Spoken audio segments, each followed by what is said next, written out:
subscribe now and press the bell icon. Never miss an update. Hello and welcome to my YouTube channel maths with magician अभी। और आज हम लोग देखेंगे class 11 math NCERT exercise miscellaneous.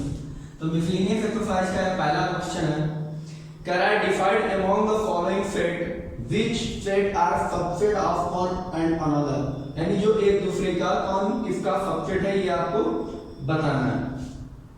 चलिए तो देखते हैं।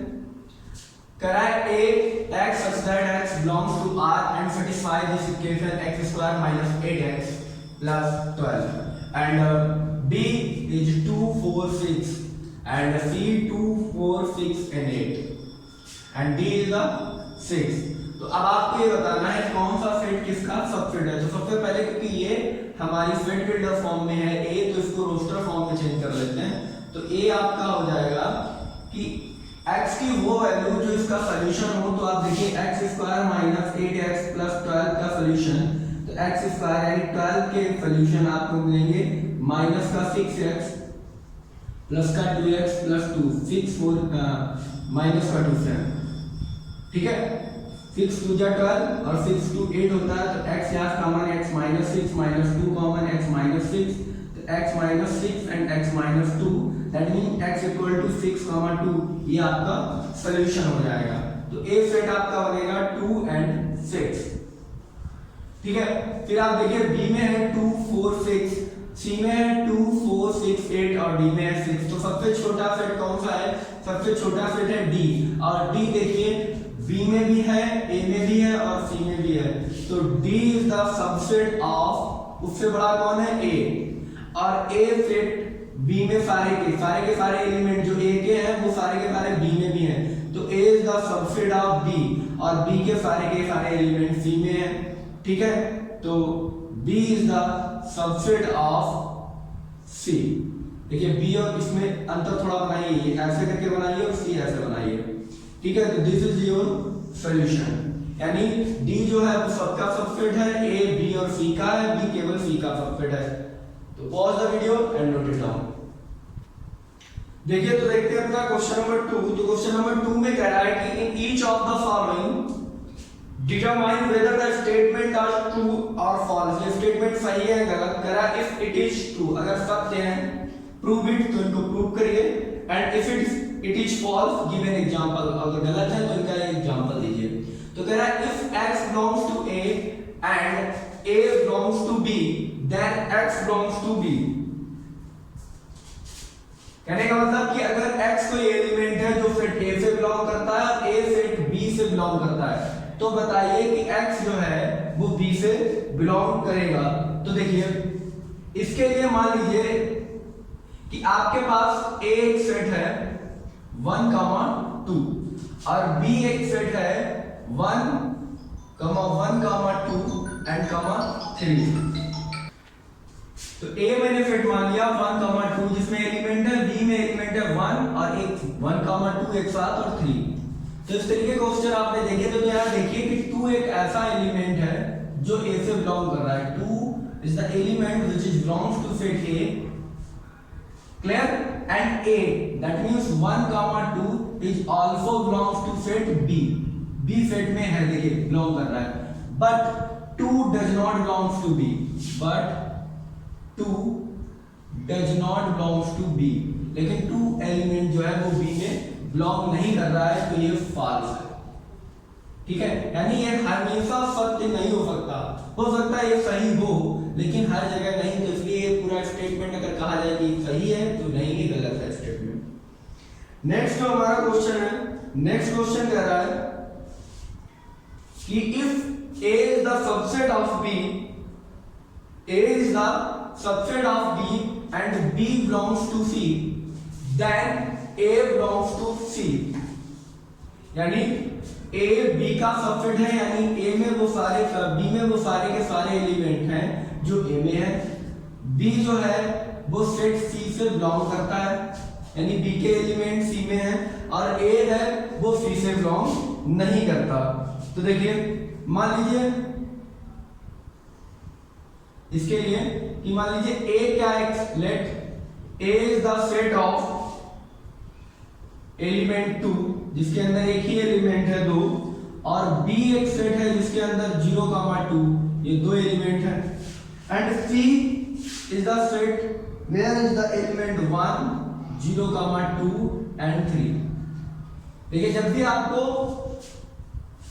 इसमें सही ना लगे तो आपको एक रॉन्ग कंडीशन पता करनी होती है। अगर रॉन्ग कंडीशन मिल जाती है तो ये फॉल्स है, नहीं तो ट्रू है। तो देखिए A is the subset of B, A में 2 है, यहाँ 0, 2 यानी A का एलिमेंट B में है और B का एलिमेंट C में है।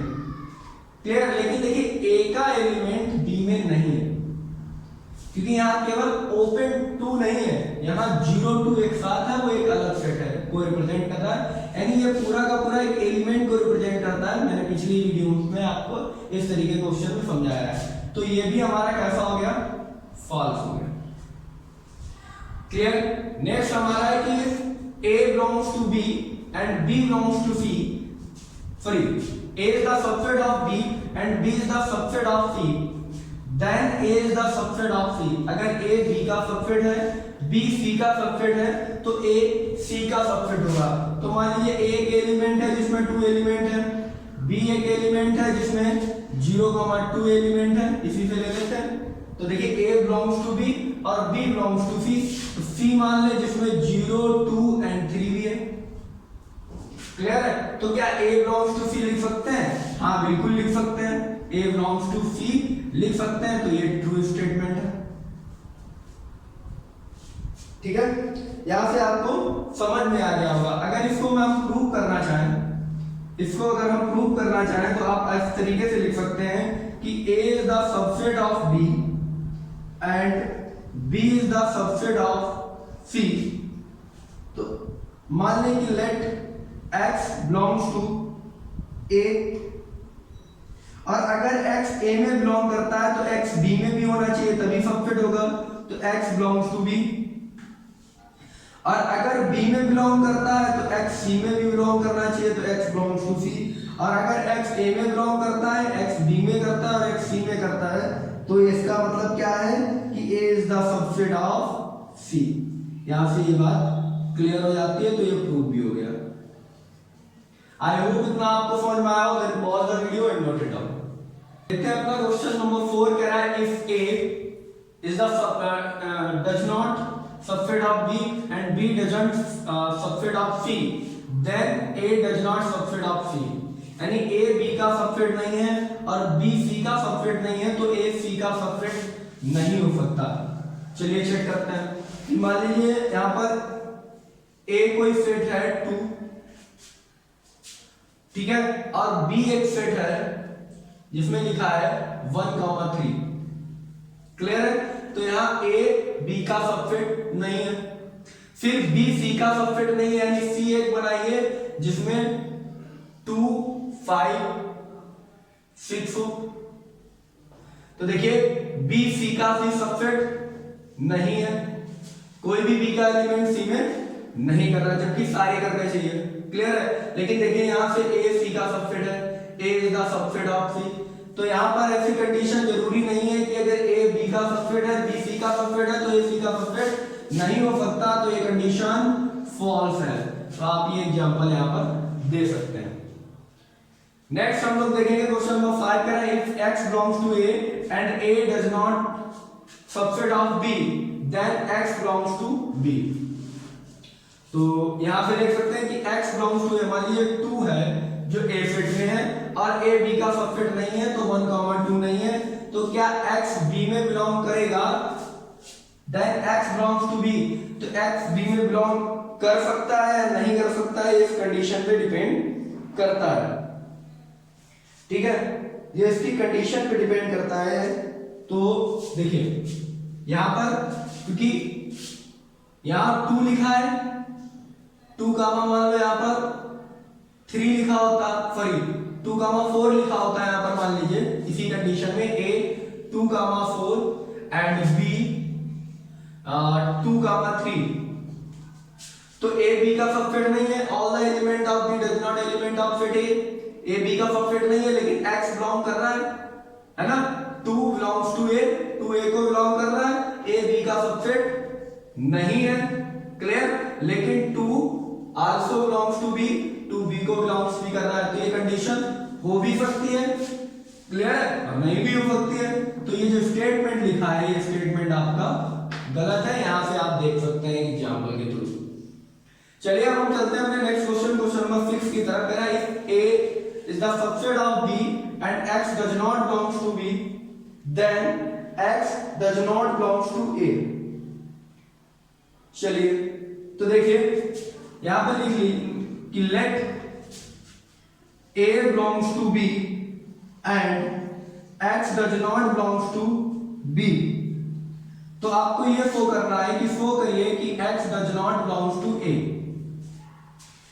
तो पॉसिबल है कि मान लीजिए if possible suppose x belongs to a, मान लें कि x जो है वो a से बिलोंग करता है, चलो मान लिया a b का सबसेट है, क्लियर है ना, a b का सबसेट है। तो सबसेट वाली कंडीशन अगर हम यहां पे ले लें कि a है वो 2 है और b जो है वो 0,2 है, क्लियर है, ये सबसेट कंडीशन है, यानी a is the subset of b, clear है। अब x b से बिलोंग नहीं कर रहा, यानी ऐसा कोई एलिमेंट जो b में नहीं है, तो मान लीजिए वो 3 है, ऐसा मान लें कि वो 3 है, तो क्या 3 यहां से मिल जाएगा? नहीं मिलेगा, जो पॉसिबल नहीं है। देखिए यहां पर 0 2 है तो यहां 2 है, क्योंकि a b का सबसेट है ना कि b a का सबसेट है, तो 3 यहां पे नहीं मिलेगा। So it is not possible कि आपको यहां पर कुछ भी मिल जाए। तो जब यहां पर ऐसा कुछ भी नहीं मिलेगा तो हम यहां पर क्या लिखेंगे, then x belongs to b which is a contradiction as x does not belongs to b। ऐसा तभी हो सकता है जब x does not belongs to b हो, यानी x अगर b में नहीं है तो x a में भी नहीं हो सकता, ये कंडीशन यहाँ पर सही है। तो स्टेटमेंट आपका ट्रू हो गया और आप यहाँ से इसको प्रूव करके देख सकते हैं। बात आपको यहाँ से समझ में आती होगी, a b का सबसेट है, तो आप देखिए b का कोई भी ऐसा एक एलिमेंट, मानिए कोई भी एक ऐसा एलिमेंट जो b में ना हो तो वो a में नहीं होगा, ठीक है। So pause the video and note it down. चलिए तो हम अपना देखते हैं क्वेश्चन नंबर 3। क्वेश्चन नंबर 3 में कह रहा है कि late a b and c be the set such that a union b equal to a union c and a intersection b equal to a intersection c so that b equal to c। ऐसा तभी हो सकता है जब b c के बराबर हो। तो देखिए यहां पर हम लिखते हैं, शुरू करते हैं अपना क्वेश्चन। तो देखिए आपको b equal to c prove करना है कि अगर ऐसी ऐसी कंडीशन आपके पास है कि a union b a union c के बराबर है और a intersection b intersection c के बराबर है। तो देखिए माना कि let x belongs to b, x कोई एलिमेंट है जो सेट b से बिलोंग कर रहा है, और अगर ये सेट b से बिलोंग करेगा that is implies that x is also belongs to a union b। अगर सेट कोई भी एलिमेंट b सेट में है तो उसके यूनियन में भी होगा, क्योंकि यूनियन में a और b के सारे के एलिमेंट आते हैं। और यहां से हम लोग जानते हैं कि a यूनियन b जो है वो a यूनियन c के बराबर है। a union b is the equal to a union c, clear. तो आप यहां पर ये लिख सकते हैं कि x is also belongs to a union c। क्यों ऐसा हम क्यों लिख सकते हैं? ऐसा हम इसलिए लिख सकते हैं क्योंकि ऊपर लिखा हुआ है a union b equal to a union c, clear. That means यहां से क्या बात निकल के आती है कि x बिलोंग्स टू a और x belongs to c। x या तो a से बिलोंग कर रहा है या c से बिलोंग कर रहा है, ठीक है। तो केस फर्स्ट मान लेते हैं कि x जो है वो a से बिलोंग कर रहा है, x is belongs to a। और अगर x a से बिलोंग कर रहा है तो ये चीज हम मान चुके हैं कि x b से पहले से बिलोंग करता है, तो also we know that x belongs to b। x a से बिलोंग करता है और x b से बिलोंग, तो मान ही रहे हैं। तो क्या यहां से कंट्राडिक्शन निकल के आता है कि x is belongs to a intersection b। और अगर x a इंटरसेक्शन b के साथ बिलोंग करता है तो x is also belongs to a intersection c, clear है। क्योंकि यहां पर हमें पहले से ये कंडीशन गिवन है कि a intersection b equal to a intersection c। यहां पे क्या बात निकल के आ रही है यहाँ से बात ये निकल के आ रही है कि x जो है वो या तो a को a में होगा एंड x b में भी होगा, क्योंकि इंटरसेक्शन है, सॉरी c में भी होगा, a इंटरसेक्शन c, तो x which belongs to a and x belongs to c, यानी दोनों में ही होगा। क्लियर है? तो आप क्या यहां से लिख सकते हैं कि x belongs to c है। क्लियर है ना? x a से तो बिलोंग कर ही रहा था, यहाँ पर हम k मान के चल रहे हैं और x c से भी बिलोंग कर रहा है। ठीक है, तो यहाँ पर एक कंडीशन लिख सकते हैं कि b is the subset of c। क्यों b is the subset of c? क्यों? क्योंकि b का हर एक एलिमेंट c के साथ है, b में c, b और c आपस में इक्वल है सबसेट में, तभी a इंटरसेक्शन b और a इंटरसेक्शन c कॉमन आ सकता है। यहां से ये चीज क्लियर हो रही है ना कि b is the subset of c, क्योंकि b c की जगह पे आया है। ठीक है, x belongs to a intersection b और x belongs to a intersection c, तो x a में तो बिलोंग कर ही रहा है, x c में भी बिलोंग कर रहा है। क्लियर है? तो b is the subset of c। Similarly c is the subset of b और c भी b का सबसेट है, तो इस वजह से हम लोग क्या लिख सकते हैं? हम लोग लिख सकते हैं कि ये दोनों के दोनों इक्वल है। Similarly we can show that c is the subset of b, then b is equal to c। तो यहां से हम b इक्वल टू c लिख सकते हैं। आप एक बार फिर से देख सकते हैं, मैंने क्या लिखा कि and x belongs to b, x b में बिलोंग कर रहा है तो x इसके यूनियन में बिलोंग करेगा, और x ये यूनियन b में है तो यहाँ पर इक्वल दिया गया है तो a यूनियन c में भी होगा।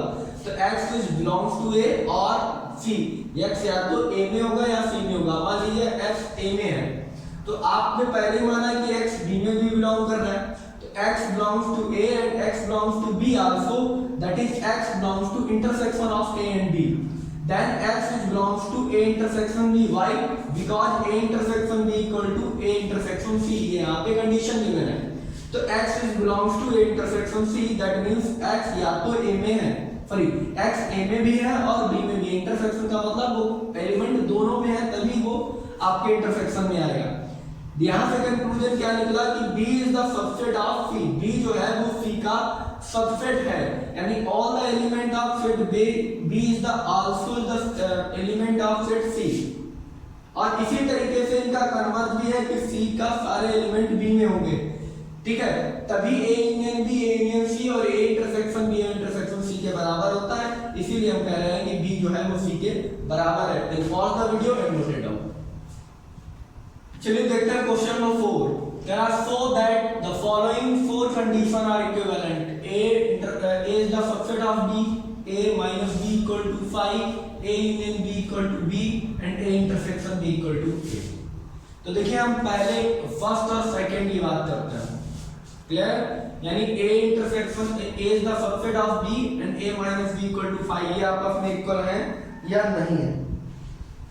तो देखिए सबसे पहले हम मान लेते हैं कि late a minus b equal to 5। ठीक है, a minus b equal to 5 अगर है तो आपको शो करना होगा, show a is the subset of b, ये शो करना करेंगे। चलिए तो यहां पर एक बात मान लें कि x क्या है, x belongs to a है। let x belongs to a, x is the element which belongs to a, then clearly x belongs to b also, because अगर x a में है और b में नहीं है तो a minus b, because if x does not belongs to b then a minus b does not equal to 5। क्यों? बात समझने वाली है कि a में से b का एलिमेंट अगर हटाया जाएगा तो a और b में अगर वो कॉमन नहीं है तो कॉमन b का एलिमेंट यानी a का वो एलिमेंट x और b में x नहीं है तो माइनस होके आएगा कैसे? जैसे कहना क्या तात्पर्य मेरा ये है कि यहाँ पर 1 और 2 है और b में मान लीजिए 2 एंड 3 है, तब जब हम a माइनस बी करेंगे तो मेरे पास क्या आएगा कि 1 2 और 1 2 में से कॉमन एलिमेंट हटता है तो 1 आता है, that means a minus B होता है। क्लियर है? तो अगर a x कोई एलिमेंट है जो a में है और वो एलिमेंट b में नहीं है, ठीक है, वो एलिमेंट b में नहीं है, a में है, देखिए 1 है लेकिन 1 b में नहीं है, तो यहाँ पर आपको 5 नहीं मिलेगा, आपको एलिमेंट मिल जाएगा। और यहाँ पर मान लीजिए केवल ये होता 2 और 2 एज ए एलिमेंट x की जगह मान लें तो x 2 a में है और b में भी है, तो 2 2 आप उसमें हट जाएंगे क्योंकि कॉमन एलिमेंट है और a के पास अब कुछ नहीं बचा, तो मेरे यहाँ पे क्या बचेगा भाई, 0 बच जाएगा, यानी नल सेट, एम्प्टी सेट 5 बचेगा। क्लियर? तो x अगर a में कोई एलिमेंट है तो वो x एलिमेंट b में भी होना चाहिए, तभी हमारा a minus B equal to 5 आएगा, अन्यथा नहीं आएगा। और अगर x कोई एलिमेंट a में भी है और b में भी है, तो अब यहाँ से देखिए क्लियरली समझ में आ रहा है कि a is the subset of b। समझ में आ रहा है ना? देखिए 2 और a का एलिमेंट है केवल 2 और b का एलिमेंट है 2, 3, तो देखिए यहाँ पर a b का सबसेट है या नहीं है, क्योंकि अगर a b का सबसेट नहीं होगा तो यहाँ पर कॉमन एलिमेंट, देखिए a b का अगर सबसेट नहीं होता, मान लिया 1 होता, तो a b का सबसेट नहीं होता, तो 1 एक ऐसा एलिमेंट होता जो b में नहीं होता, तो हमें कभी भी a minus B equal to 5 नहीं मिलता। तो अगर a minus B equal to 5 है तो a is the subset of b होना चाहिए, तभी ऐसा हो सकता है। तो हम यहाँ से लिख सकते हैं कि a minus B equal to 5 और a is the subset of b are the equivalent. Clear? ये दोनों की दोनों बातें बराबर है। नेक्स्ट देखिए 1 और 3 की बात करते हैं। फर्स्ट और थर्ड की बात करते हैं कि a is the subset of b and a union b equal to b। तो a union b equal to b है, दैट मींस मान लें कि let x belongs to b या a मान लें, x बिलोंग्स टू a मान लें या b मान लें, वो अपने ऊपर है, ठीक है। a union b equal to b, तो मान लें x बिलोंग्स टू a, तो क्या होगा, x belongs to a union b, यानी इसके यूनियन में भी बिलोंग करेगा। तो यहाँ पर क्या समझ में आ रहा है कि a is the subset of a union b। Clear है? यानी x a में भी है और उसके यूनियन में भी है, तो a is the subset of a union b। Normal a always a union b का सबसेट होता है, क्योंकि उसमें a और b दोनों के एलिमेंट होते हैं। और यहाँ पर ये आपको गिवन है कि ये चीज इसके बराबर है, तो x which belongs to b, normally सी बात है। क्लियर है? यानी a यूनियन b क्या है, b के बराबर है, तो यहाँ पर b रख दें तो a is the subset of b। Clear आ जाएगा? a यहाँ पर इसको रिप्लेस कर दो, क्लियर है ना? तो यहाँ पर अगर हम इसको रिप्लेस कर दें कि a is the subset of a union b और a यूनियन b के बराबर है, तो a is the subset of b। Back तो यहां से ये समझ में आया कि थर्ड जो कंडीशन दी गई है ये भी फर्स्ट के इक्वल है। नेक्स्ट बात करते हैं हम अपनी फोर्थ कंडीशन के बारे में, इसको हटा देते हैं, ठीक है। नेक्स्ट बात करेंगे हम अपनी फोर्थ कंडीशन के बारे में। तो फर्स्ट और फोर्थ के बारे में देखते हैं ये आपस में इक्विवेलेंट है कि नहीं है। देखिए 1 2 के और 1 3 के, तो 2 3 कंट्राडिक्शन मेथड यानी एल्गोरिथम से अपने आप थ्योरम से इक्वल हो जाएगा। फर्स्ट और थर्ड की बात करते हैं, तो a intersection b equal to a, मान लें कि let x is the element which is belongs to a। Clear है? तो x belongs to a and x belongs to b। x a को भी बिलोंग करेगा और x b को भी बिलोंग करेगा, क्योंकि यहाँ पर इंटरसेक्शन लगा हुआ है। और जब दोनों जगह पर इंटरसेक्शन लगा हुआ है तो इसका मतलब आप सीधा निकाल सकते हैं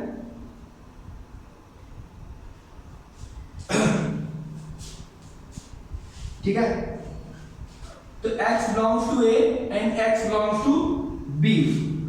क्लियर है? दोनों के साथ है, तो आप यहां से ये चीज लिख सकते हैं कि x बिलोंग्स टू b, यानी x b में है। क्लियर है?